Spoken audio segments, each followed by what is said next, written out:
울릉도를 오가는 대형 카페리선이 오늘 첫 운항을 했습니다.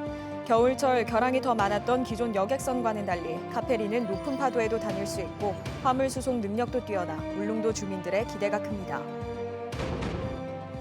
경북 동해안에도 오늘 밤 늦게부터 14호 태풍 찬투의 영향을 받을 것으로 예상되는 가운데 경상북도가 태풍 위기경보 단계를 주의로 상향하고 비상근무 체계를 유지하고 있습니다. 여러분 안녕하십니까? 포항 MBC 뉴스입니다. 포항과 울릉도를 오가는 대형 여객선이 오늘 첫 상업 운항을 시작했습니다. 겨울철에는 아예 운항하지 않거나 결항이 잦았던 기존 여객선과는 달리 높은 파도에도 운항할 수 있고 화물 수송 능력도 뛰어나 울릉 주민들은 큰 기대감을 보였습니다. 박성아 기자가 전합니다. 울릉 크루즈의 첫 운항날, 관광객과 울릉 주민들이 선박 입구에 긴 줄을 섰습니다. 선박 앞에서 연신 기념사진을 찍으며 큰 기대감을 나타냈습니다. 배가 결항도 많아가지고 취소된 적도 있었고 지금은 배가 크고 더 좋으니까 멀미 없이 간다는 마음으로 기쁘게 들어가고 있어요. 승객 200여 명을 태우고 울릉 크루즈는 첫 운항에 나섰습니다.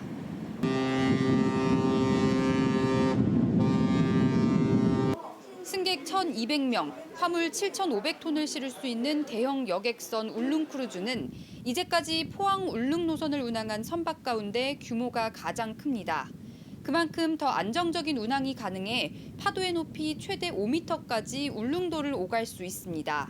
해마다 100일 이상 백길이 끊겨 큰 어려움을 겪어왔던 만큼 울릉 주민들은 크게 환영하고 있습니다.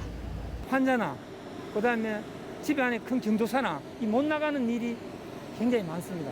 100년 만에 소원을 이룬 겁니다. 이 배가. 화물선 2대가 다니는데 격일제로 다니다 보니까 우체국에서 이렇게 보면 한 200m씩 줄을 서요. 그 화물을 붙이려면은. 근데 이걸 매일 다니니까 이제 그런 불편은 좀 해소된 것 같습니다. 운항 시간은 편도 6시간 30분. 기존 배들에 비해 3시간가량 더 걸리지만 공연장과 세미나실 등이 있어 배 안에서 다양한 활동을 즐길 수 있습니다. 크루즈는 처음 타보는데 좋으면 아마 이 배로 계속 타고 다니지 않을까 생각을 합니다. 이번 울릉 크루즈의 취향으로 안정적인 백길이라는 수건이 이뤄질 수 있을지 울릉 주민들의 이목이 집중되고 있습니다. MBC 뉴스 박성아입니다. 제14호 태풍 찬투의 영향으로 경북 동해안에도 늦은 밤부터 비가 내릴 것으로 예상되는 가운데 경상북도가 태풍 위기경보 단계를 관심에서 주의로 상향 조정했습니다. 경북도는 재난안전대책본부 비상근무 1단계를 가동하고 비상 상황 발생 시 즉각적인 대응을 위한 비상근무 체계를 유지하고 있습니다. 지난달 태풍 오마이스로 지반이 약해져 산사태 사면 붕괴 위험성이 높아짐에 따라 산사태와 급경사지 등 위험 지역에 대한 사전 예찰을 강화합니다.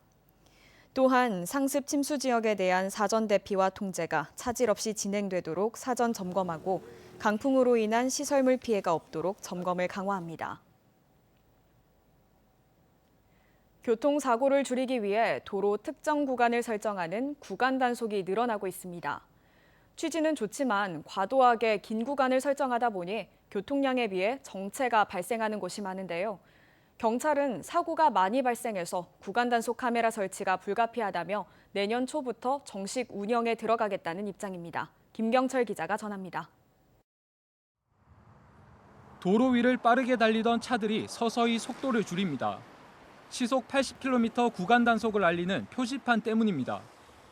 안동 도심과 경북 도청 신도시를 연결하는 국도 34호선에 구간 단속 카메라가 설치된 건 3주 전. 단속 구간은 9.9km입니다. 하지만 내비게이션도 단속 구간이라고 알려주지 않고 길에도 별다른 안내문이 없다 보니 운전자들은 단속이 되고 있는지 알 수 없어 당황하는 경우가 많습니다. 자주 다니는 길은 아닌데도 저는 좀 당황을 했는데 자주 다니시는 분들은 좀 당황을 했을 것 같고요. 특히 안동 도심과 도청 신도시를 오가며 출퇴근하는 운전자 사이에선 불만이 쏟아지고 있습니다. 평소에도 퇴근 시간에는 거의 많이 밀렸었던 걸로 기억하거든요. 앞으로는 더 밀리지 않을까라고 생각하고 있습니다. 이미 이 구간 내에만 이동식이나 고정식 단속 카메라가 양방향으로 2대씩 설치돼 있는데 예상 낭비 아니냐는 목소리도 나옵니다. 구간 중간에는 이렇게 다른 곳으로 빠지는 길도 있는데요. 이런 경우 단속을 피해갈 수 있어 효과가 떨어진다는 지적도 나오고 있습니다. 하지만 경찰은 구간 단속 카메라가 반드시 필요하다는 입장입니다. 도청 신도시와 바이오 산업단지가 들어서면서 통행량이 증가했고 이에 따라 교통사고도 급격하게 늘어나고 있습니다. 교통사고 예방을 위해서는 통행속도 감속이 꼭 필요합니다. 실제로 안동과 도청 신도시 간 국도에서 발생한 교통사고는 2018년 19건에서 지난해에는 58건으로 3배 넘게 급증했고 지난해에만 2명이 목숨을 잃었습니다. 이곳에서 과속으로 적발된 건수도 지난해 2만 건 이상으로 도내에서 가장 많은 수준이었습니다. 경찰은 SK 바이오사이언스 안동 공장에서 생산되는 코로나19 백신이 이 구간을 통해 수송되는 만큼 교통 안정성을 높여야 한다는 목소리도 반영했다고 밝혔습니다. 구간 단속 카메라는 이곳 안동뿐 아니라 예천, 구미, 영덕 등에도 새롭게 설치됐고 11월부터 시범 운영을 거쳐 내년 초 본격적인 단속에 들어갈 방침입니다. MBC 뉴스 김경철입니다. 지난달 태풍 오마이스로 피해가 발생한 공공시설에 대한 응급 복구비와 이재민 재난지원금이 추석 전에 모두 지급됩니다. 경상북도는 응급복구비 32억 원과 재난지원금 19억 4천만 원을 추석 전에 모두 교부한다고 밝혔습니다. 태풍 오마이스로 포항시 죽장면 등 도내 17개 시군에서 부상 1명, 이재민은 521명이 발생했고 사유재산 피해는 27억 5천만 원, 공공시설 피해는 523건에 376억 원의 재산 피해가 생겼는데 복구 계획이 수립되면 특별 재난 지역에는 국비가 추가로 지원됩니다.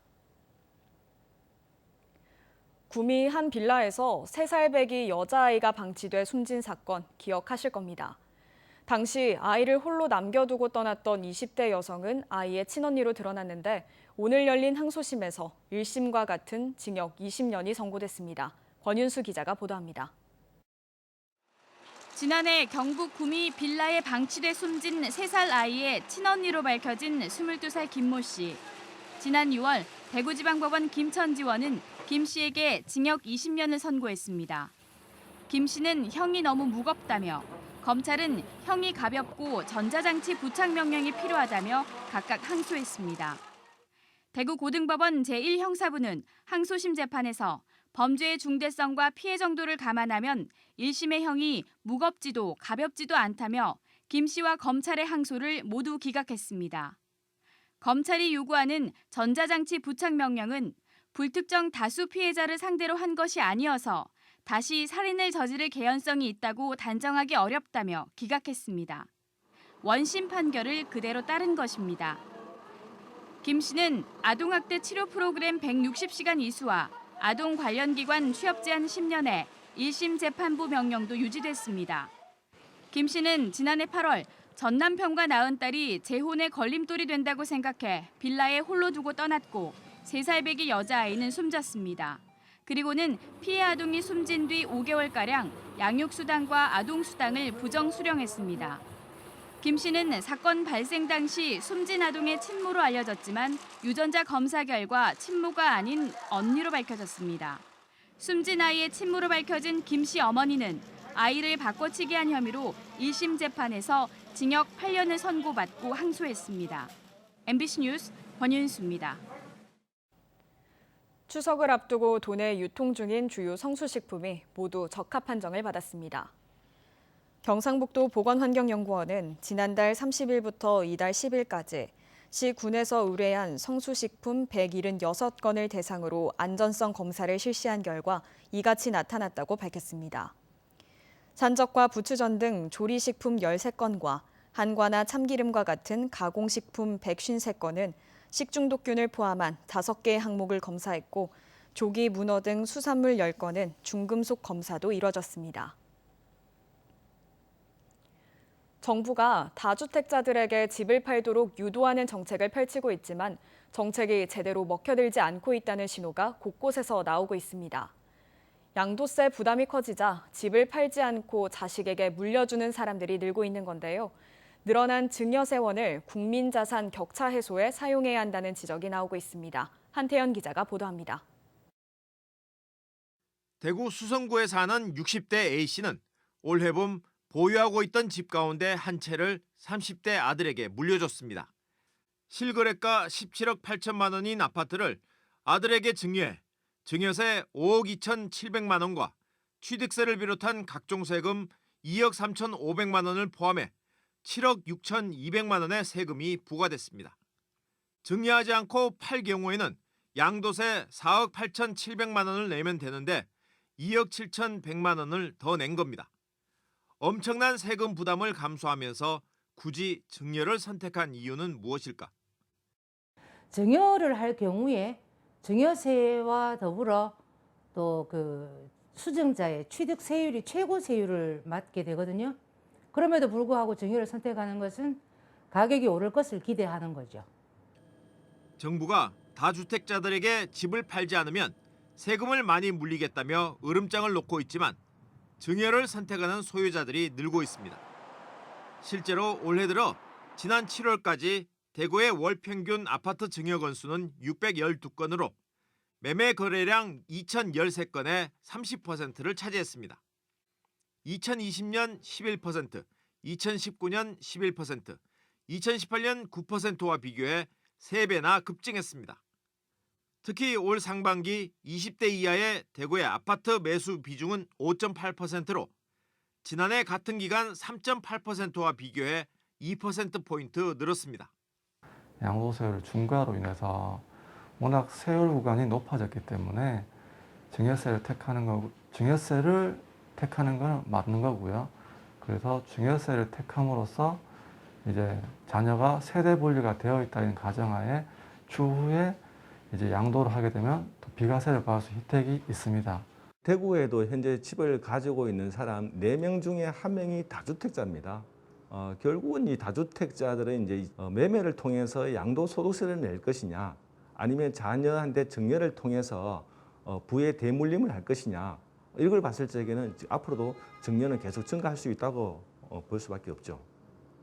부동산 증여를 통해 부의 대물림이 늘어나는 만큼 증여 세원을 국민 자산의 격차를 해소하는 데 사용해야 한다는 목소리가 커지고 있습니다.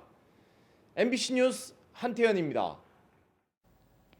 포항시와 소셜커머스 기업인 티몬이 업무 협약을 체결하고 지역 상품 온라인 판매에 협력하기로 했습니다. 이번 협약으로 티몬은 포항 지역 소상공인들에게 온라인 판로 개척을 지원해주고 우수 상품 발굴과 판매를 활성화할 수 있도록 맞춤형 교육도 제공합니다. 포항시는 전자상거래 기업 가운데 처음으로 라이브 커머스를 운영한 티몬의 풍부한 경험을 바탕으로 하여 지역 소상공인에게 다양한 노하우를 전수해 줄 것으로 기대하고 있습니다. 경북 동해안도 태풍의 영향권에 들겠습니다. 경주에는 내일 낮부터 태풍특보가 발효될 것으로 예상되는데요. 비와 함께 세찬 바람 주의하셔야겠습니다. 조주경 기상캐스터입니다. 경북 동해안의 하늘에 구름의 양이 많아지고 있습니다. 제주도에서는 오늘 강한 비바람이 몰아쳤는데요. 태풍이 점차 가까워지고 있기 때문입니다. 현재 제14호 태풍 찬투는 서귀포 남서쪽 약 270km 해상을 지나고 있습니다. 중역급 세력을 유지한 채 내일 아침 제주 남쪽 해상에 근접할 것으로 예상되고요. 오후면 부산 남쪽 바다를 지나겠습니다. 그리고 저녁 무렵 일본에 상륙할 것으로 예상됩니다. 포항과 경주를 중심으로는 오늘 비가 내리는 곳이 있었는데요. 밤사이 경북 전 지역으로 확대되겠고요. 이후 내일 저녁부터는 차츰 그칠 것으로 예상됩니다. 내일까지 예상되는 비의 양은 10에서 90mm 정도가 되겠습니다. 이렇게 태풍이 북상함에 따라 내일 낮부터는 특보가 발효될 것으로 예상됩니다. 우선 경주와 동해 남부 먼바다를 중심으로 태풍특보가 발효되겠고요. 울릉도와 포항, 영덕에는 강풍특보가 내려지겠습니다. 순간적으로 시속 70에서 110km 이상의 돌풍이 몰아칠 수 있겠습니다. 시설물 관리와 외출하실 때 안전사고 각별히 주의해 주시기 바랍니다. 이어서 자세한 내일 날씨 보겠습니다. 아침 기온은 17도에서 21도 분포로 시작하겠습니다. 한낮에는 영덕이 20도, 포항과 경주, 울진에서 21도까지 오르면서 낮 기온은 오늘보다 2도에서 3도가량 낮겠습니다. 울릉도와 독도의 아침 기온은 울릉도 18도, 독도 19도로 시작하겠고요. 한낮에는 20도에서 21도 분포가 예상됩니다. 동해바다의 물결은 중부 해상에서 최고 3m, 남부 해상에서 최고 7m로 매우 높게 일겠습니다. 내일 비가 내린 뒤 모레 주말부터는 맑은 하늘을 볼 수 있겠고요. 다음 주 화요일인 추석 당일에도 또다시 비 소식이 있습니다. 날씨였습니다. 문화재청은 울진 11연길과 백운산 7종령 등 전국 6개 옛길을 국가 지정문화재 명승으로 지정 예고했습니다. 울진 11연길은 봉화의 내륙 생산품과 울진의 해산물을 교역하던 옛길로 황장봉산 동계표석 등 다양한 역사 문화적 가치를 지니고 있습니다. 한편 문화재청은 국가 명승으로 지정된 옛길에 대해 이야기 자원을 발굴하고 지자체와 함께 체험 관광 프로그램도 개발할 계획입니다. 경북소방본부가 태풍과 지진 등 대형 재난 상황에서 발생하는 신고 폭주에 대응하기 위해 119 신고 답신 시스템을 구축합니다. 이 시스템은 119 접수대의 모든 회선이 통화 중일 때 자동 응답 시스템을 통해 답신을 요청할 수 있어 접수자가 신고자에게 즉시 전화를 걸 수 있는 장점이 있습니다.